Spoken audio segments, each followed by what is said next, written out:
வணக்கம் நண்பர்களே. நம்மள பலருக்கு பழைய பங்களாக்கள் என்றாலே ஒரு வித பயம் இருக்கும். அந்த பங்களாவில் ஆக்கள் யாரும் இருக்க மாட்டோம், ப்ளஸ் அதில் பேய் இருக்கலாம், அமானுஷ்யம் இருக்கலாம் அப்படின்ற ஒரு பயம் இருக்கும், ஒரு வித பயம். ஆனால் நவீன வசதி கொண்ட ஒரு சொகுசு அப்பார்ட்மெண்ட்டில் பேய் இருக்குண்டா யாருமே நம்ப மாட்டோம். அதை விட அந்த பே ஒரு டிஜிட்டலைஸ் ஆன ஒரு மாடர்ன் பே. அதாவது அது நாங்கள் எங்களோட வெற்று கண்களால் பார்க்க இல்லாமல் அது ஒரு கேமரா லென்ஸ் வழியாகவோ அல்லது ஒரு மொபைல் ஃபோனோடாகவோ அல்லது ஒரு டிவி மூலமாகவோ மட்டும்தான் வருமெண்டா யாருமே நம்ப மாட்டோம். இது உண்மையிலே நடந்த ஒரு சம்பவம். கதையோட விளக்கத்துக்காகவும் புரிந்துணர்வுக்காகவும் இந்த கதையை தமிழ்நாட்டில் நடந்த போலவும் இந்த கதையோட கேரக்டர்ஸ் தமிழ் மக்கள் போலவும் மாற்றிருக்கேன். Welcome to the dark ledger.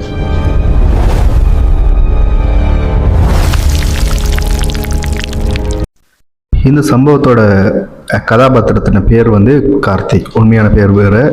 இந்த கதைக்காக இந்த பேரை மாற்றிருக்கேன்.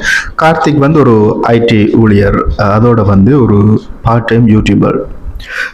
கார்த்திக் என்ன செய்கிறான், அவனுக்கு இடமாற்றம் கொண்டு வந்தால வேற ஒரு இடத்துக்கு போக வேண்டி வந்துட்டு அங்கே போய் ஒரு வாடகைக்கு வீடு தர்றான். அவனுக்கு ஏற்றாற் போல வீடுகள் பெரிதாக கிடைச்சதெல்லாம் அதிக வாடகை கொண்ட மிகவும் குறைந்த வசதி கொண்ட வீடுகள்.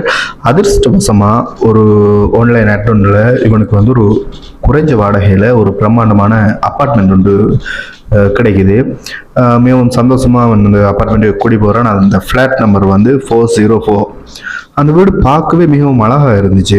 ஆனால் அந்த வீட்டில் கடந்த 2 வருஷமாக யாருமே தங்கினதில்லை. ஓனரும் இவன் நேரடியாக பார்க்கல. ஆஸ் யூஷுவல் அந்த ஆன்லைன் அந்த தரகர் மூலமான ஆப் மூலமாக இவன் கதைச்சு அதுக்கான பேமெண்ட்ஸ் எல்லாம் அவன் அதனாக மேற்கொண்டதால் ஓனரோட அவன் கதைக்க வேண்டிய தேவையும் இருக்கல. வீட்டுக்கு வேற அவன் கேட்டுக்கொள்ளல. ஓனர் இங்கே ஃபாரின் கண்ட்ரியில் இருக்கிறதால ஓகே அந்த வீடு ஃப்ரீயாக இருக்கிறதால ஒரு தார 2 நினைச்சு கொண்டு அந்த அப்பார்ட்மெண்ட்டில் அவன் அதுக்கு மேலே பெருசாக அரட்டிக்கொள்ளையில் கூடிய போயிடுறான். ஆனால் ஆரம்பத்தில் இவனுக்கு பெருசாக எதுவுமே தெரியலை. முதல் நாள் 2 நாள் ஒரு கிழமை போகுது. எந்த ஒரு பெருசான மாற்றம் இல்லை. ஆஸ் யூஷுவல் அவன் வேலைக்கு போகிறதும் யூடியூப்மா இருக்கான். ஒரு நாள் ஒரு திடீர் திருப்பம் அவன் என்ன செய்கிறான், அந்த யூடியூப்பில் தன்னோட வீட்டை தானே வீடியோ எடுத்துக்கொண்டிருக்கான். வீடியோ எடுத்துக்கொண்டு கேட்க அவன் கேமரான ஸ்க்ரீன் பார்க்குறான். அதில் திடீர்னு ஒரு உருவம் தெரிஞ்சு மறையுது. ஆனால் நேரில் யாரும் இல்லை. இவன் ஓகே ஏதாச்சும் பக்காக இருக்கலாம், இல்லை ஏதாச்சும் காத்தோ நிழல்களோ அசைவுகளோ இருக்கலாம்னு அது பெருசாக அலட்டி கொள்ளையில் அதை அவன் ஃப்ரீயாக விட்டுறான். இந்த வீடியோவை அவன் எடிட் பண்ணவும் இல்லை. ஏன்னா அவனை ஏற்கனவே பெண்டிங்கில் இருந்ததால் இவன் இந்த வீடியோவையும் பேசாமல் விட்டுறான். இப்படியே போகுது. நாட்கள் போக போக போக போக வீட்டுக்குள்ள சில விசித்திரமான விஷயங்கள் நடக்க தொடங்குது. அதாவது 2 மணிக்கு, நள்ளிரவு 2 மணிக்கு லேப்டாப் தானாகவே ஒன்றாகி பழைய தமிழ் பாட்டுகள் ஒழிக்கிறது. இவன் லேப்டாப் தானாகவே ஒன்றா இருக்கலாம், மேபி எதுவும் அப்டேட்டில் ஒன்றா இருக்கலாம்னு நினைச்சா கூட இவனுக்கு பழைய தமிழ் பாட்டுகள், அதாவது தாலாட்டு பாடல்கள் கேட்கிற பழக்கம் கிடையாது. அப்போ இது என்னது பாட்டு ஒழிக்கிறது என்று போட்டு அதையும் கொஞ்சம் பெருசாக அவன் அலட்டி கொள்ளலை. திடீர்னு பார்த்தா அவன் ஃபோனுக்கு சேவ் பண்ணாத, அதாவது சேமிக்கப்படாத எண்கள்ல இருந்து வீடியோ கால் வருது. அந்த கோல் அட்டன் பண்ணால் ஒரு இருட்டான அறையும் அதில் ஒரு முன்னல் சத்தமும் கேட்குது. இந்த கோல் வேற எல்லா கோலுமே இப்படித்தான் இருக்கு. அதாவது இந்த சேமிக்காத புது நம்பர்கள் இந்த வார கோல் எல்லாமே இப்படித்தான் இருக்கு. திருப்பி கால் பண்ணால் கோலும் போகுதில்லை. அவன் இந்த வாட்ஸ்அப் மெசேஜ் பண்ணாலும் மெசேஜும் போகுதில்லை. இப்படி ஆகுது. இவன் இன்னொரு விஷயத்தையும் கவனிக்கிறான். அந்த வீட்டுக்கு அவன் குடிபெயர்ந்த பிறகு அவன் எடுத்த வீடியோக்கள், அதாவது அவன் செய்த வீடியோக்களில் அவன் முகத்தை பார்க்க, அவன் முகத்தை காட்டி செய்த வீடியோக்களில் அவனுக்கு பின்னால ஒரு பெண் ஒரு ஆள் நின்று கொண்டிருப்பது போல ஒரு லைட்டான ஒரு உருவம், அதாவது தெளிவாயில ஒரு மாதிரி தெரியுது. அது ஒரு ஃப்ரேம் பை ஃப்ரேமா தெரியுது. இப்போத்தான் அவனுக்கு மெலிதான சந்தேகங்கள் வேற ஆரம்பிக்குது. என்னோட எப்படியான அமானுஷமான விஷயங்கள் தொடர்ச்சியாக நடக்க யாருக்குன்னாலும் சந்தேகம் வரும். அவன் அந்த வீட்டோட வரலாறை தேடி பார்க்குறான். இதுக்கு முன்னும் யாராச்சும் அதை குடிபெயர்ந்திருக்காங்களா அப்படின்றத தேடி பார்க்குறான். அந்த வீட்டிலையும் யாரும் இருந்ததுக்கான எந்த அடையாளமும் பெரிதாக இல்லை. வேறு வழி இல்லாமல் அந்த அப்பார்ட்மெண்ட்டோட வாட்ச்மேன் இருக்கிறது தானே, அவரோட போய் கதை கேட்க தான் அவர் மூலமாக ஒரு விஷயம் அவனுக்கு தெரிய வருது. அதாவது 5 வருஷத்துக்கு முன்னம், 5 ஆண்டுகளுக்கு முன்பு அந்த வீட்டில் தங்கியிருந்த காவியா, இந்த பொண்ணோட பேரும் மாற்றப்பட்டிருக்கு. காவியான்ற ஒரு பெண் ஆன்லைன் ஸ்கேம் இருக்குது தானே, அதில் சிக்கி அவங்களோட மானத்தையும் இழக்கிறாங்க, ப்ளஸ் பணத்தையும் இழக்கிறாங்க. அந்த வீட்டுங்க அதே ஹோலில் அவங்க தூக்கிட்டு தற்கொலை பண்ணுறாங்க. ஆனால் இதில் இன்னொரு விஷயம் என்னென்னா, இவங்க சாகும்போது அவளோட ஸ்மார்ட் ஃபோன் கேமரா ஒன்லான் இருந்திருக்கு. இதை கேட்டு ஒருவித அதிர்ச்சியான கார்த்திக் என்ன செய்கிறான், வேறு வழி இல்லாமல் அந்த இரவு வந்து அவனோட வீட்டில் தங்காமல் அவனோட ஃப்ரெண்டான இன்னொரு நண்பன் வீட்டில், அதாவது இன்னொரு ஃப்ரெண்ட் வீட்டில் இவன் தங்கி கொள்கிறான். தங்கி அந்த நண்பன் மூலமாக ஒரு மாந்திரிகரை, அதாவது ஒரு சாமியாரை இவன் வந்து தொடர்பு கொள்கிறான். அந்த சாமியாரோட பேர் அகத்தியன். இந்த ஸ்டோரியில் வர சாமியாரோ கேரக்டர்ஸோ எல்லாரும் வந்து ஃபாரினர்ஸ். நான் இந்த ஸ்டோரிக்காகத்தான் இந்த பேர்களை மாற்றியிருக்கேன். இப்படியா உண்மையாக யாராச்சும் இருந்தால் என்ன நினச்சிக்கொள்ளுங்க, இது உண்மையான கேரக்டர்ஸ் எதுவுமே கிடையாது. ஓகே, இந்த மாந்திரியோட பேர் வந்து அகத்தியன். அந்த வீட்டுக்கு வரவழைக்கிறான். அப்போ அடுத்த நாள் அகத்தியனும் இவனும் வந்து அந்த வீட்டுக்கு போகிறேனாம். போன இடத்துல அகத்தியன் வீட்டுக்கு நுழைஞ்ச உடனே அகத்தியன் கையில் இருந்த ருத்ராட்ச மாலை வந்து அறந்து விழுகுது. இதை கவனித்து இருவருமே கொஞ்சம் அதிர்ச்சி அடையினோம். அப்போ அகத்தியன் அவரோட மந்திரத்தில், அந்த அவற்றை ஞானத்தில் அவர் பார்த்து சொல்கிறார், இது கொஞ்சம் வித்தியாசமான ஆவி, நான் இது வரைக்கும் ஹேண்டில் பண்ணதில்லையே, கொஞ்சம் வித்தியாசமான ஆவி, இது வந்து கொஞ்சம் ஒரு மின்காந்த பிசாசு போல் இருக்குது, அதாவது இந்த எலக்ட்ரோ மேக்னெட்டிவ் எனர்ஜின்னு சொல்லுவாங்களே, அது போல் இது கொஞ்சம் வித்தியாசமாக இருக்குது. என்னுடைய கட்டுப்பாடுகளை வரக்கூடிய ஆற்றல் வந்து, இதை கட்டுப்படுத்துகிற ஆற்றல் வந்து எனக்கு கிடையாது என்ற மாதிரி அவர் சொல்கிறார். இவர் வந்து டிஜிட்டல் அலைவரிசையோட கலந்து விட்டாள் என்ற மாதிரி அகத்தியன் சொல்கிறார். சொல்கிறதுன்றதை தாண்டி அவர் வந்து எச்சரிக்கிறார். அவர் அந்த வீட்டின் 4 மூலைகளையும் வந்து அந்த புனித நீர் தெளிக்க ஆரம்பிக்க அந்த வீட்டோட ஏசி வந்து மிக மிக குறைந்த வெப்பநிலைக்கு மாறுது. அது சாதாரண ஏசி வந்து 16 டிகிரிக்கு குறைக்கிறது கொஞ்சம் சிரமம், குறைக்க இயலாது. ஆனால் அந்த வீட்டில் வந்து கிட்டத்தட்ட மைனஸ் லெவலுக்கு அந்த ஏசி வந்து போகுது. அறை ஃபுல்லாக பனிமூட்டமாகுது. இருந்த தண்ணி, அவர் கொண்டு வந்த அந்த புனித நீர் எல்லாம் வந்து கிறிஸ்டலாக ஸ்டார்ட் ஆகுது. அதாவது வந்து ஐஸ் கட்டியாக, பனிக்கட்டியாக ஸ்டார்ட் ஆகுது.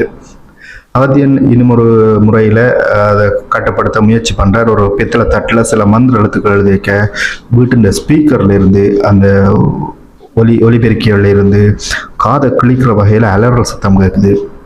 திடீரென சுவரில் இருந்த கண்ணாடி, அதாவது ஜன்னல் கண்ணாடி வந்து உடைஞ்சு அவரோட கையை வெட்டுது. பயந்து போனவர், அவள் உன்னை மட்டுமில்லை, உனக்கு சார்பானாக்களையும் அவளை கொன்ற பண்ண நினைக்கிறாக்களையும் அவள் வந்து குறிவைக்கிறாள். அது மட்டும் இல்லாமல் உன்னோட வீடியோவை பார்க்குற ஆயிரக்கணக்கான மக்களையும் அவள் குறிவைப்பாள் என்று சொல்லிவிட்டு அவர் இறக்க பறக்க ஓடுறார். கார்த்திகை இப்போ வேறு வழியில் அவனோட நண்பனை விட்டுருந்து வந்துட்டான். அதை தவிர அவனோட நண்பன் வந்து ஒர்க் ஷிஃப்ட் வந்து வேறு டைம்ன்றதால, முதல் நாள் லீவ்ன்றதால தான் இருவரும் ஒன்றா இருந்தாங்க. இப்போ அந்த வந்து அவனும் வேலைக்கு போயிட்டான். அதோட மாந்திரியம் வந்ததால் அவனும் பெரிதாக இதை பற்றி கவலைப்படையில், சோல்வாயிரம் நினச்சி அவனும் போயிட்டான். அப்போ கார்த்திகை வேறு வழியில் சரி ஓகே பரவாயில்ல, இந்த வீட்டிலேயே இருப்போம் என்ற ஒரு தோற்றில் வந்து இந்த வீட்டுக்கு போகிறான். என்னடா நாம் எதுவும் தொந்தரவு செய்யாத வரைக்கும் அந்த பெண்மணியும் என்னை தொந்தரவு செய்ய போகிறேன்ட்டு போகிறான். இருந்தாலும் ஒரு வித பயத்தோட இரவு என்ன செய்கிறான், அவன் வந்து யூடியூப்ல லைவ் போடுறான். என்னடா அவன் தன்னோட தனிமையை போக்குறதுக்காகவும் பயத்தை குறைக்கிறதுக்காகவும் இன்னும் ஒரு மக்களோட தொடர்பில் இருக்க ஒரு வித பயம் குறையும் தானே, அந்த முயற்சியில் வந்து அவன் யூடியூப்ல லைவ் போடுறான். லைவோடு கதைக்கிற டைம் என்ன ஆகுது, அந்த யூடியூப்ல பார்த்து கொண்டிருக்கிற வியூவர்ஸ் இருக்காங்க தானே, அவங்க வந்து அவங்களுக்கு தெரியுது இவன் கார்த்திகை பின்னுக்கு யாரோ இருக்காங்கன்றது. இவங்க வந்து கமெண்ட் பண்ணுறாங்க. உனக்கு ஒவ்வொருத்தர் கமெண்ட்டும் வித்தியாசமாக வேறு மாதிரி வருது. உனக்கு பக்கத்தில் யாரோ நிற்கணும், ஒரு பெண்ணுரால் நிற்கின்றா.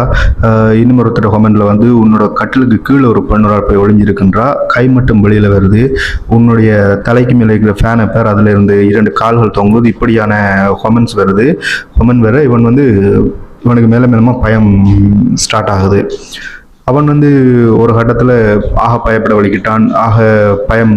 அவனை அதிகமாக பயம் கொள்ள ஸ்டார்ட் ஆகிட்டு அவன் வேறு வழி இல்லாமல் சரி ஓகே இங்கே இருந்தால் இதுக்கு மேலே இருந்தால் சரி வராது, நம்ம வெளியில் வாட்ச்மேனோட இருக்கலாம், இல்லை அவரோட இந்த கதைச்சோன் இருக்கலாம்னு வீட்டை விட்டு வெளியேற முயற்சி செய்கிறான்.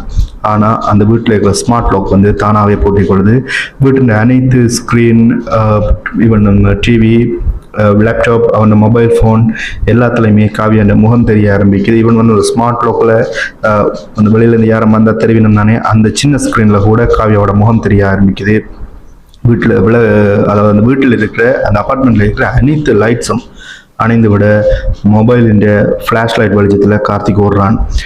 கேமரா லென்ஸ் வழியாக பார்க்க காவியா அவனோட தோளுக்கு பின்னுக்கு மிக அருகில் நிற்கிற போல தெரியுது. ஏன்னா அவன் ஓடைக்க அவள் பயத்தில் எங்கே நிற்கிறாவோ தெரியல என்ற பயத்தில் கேமரா லென்ஸை ஒன் பண்ணி தானே ஓடுறான். அதாவது கேமரா லென்ஸ் ஒன் பண்ணி அதில் ஃப்ளாஷ் லைட் ஒன் பண்ணி தான் அவன் பயத்தில் ஓடுறான். அதுலேயே கூட அவனுக்கு பின்னுக்கு நிற்கிற மாதிரி தெரியுது. அவன் திரும்பி பார்க்க பின்னுக்கு நிற்கிற மாதிரி தெரியுது.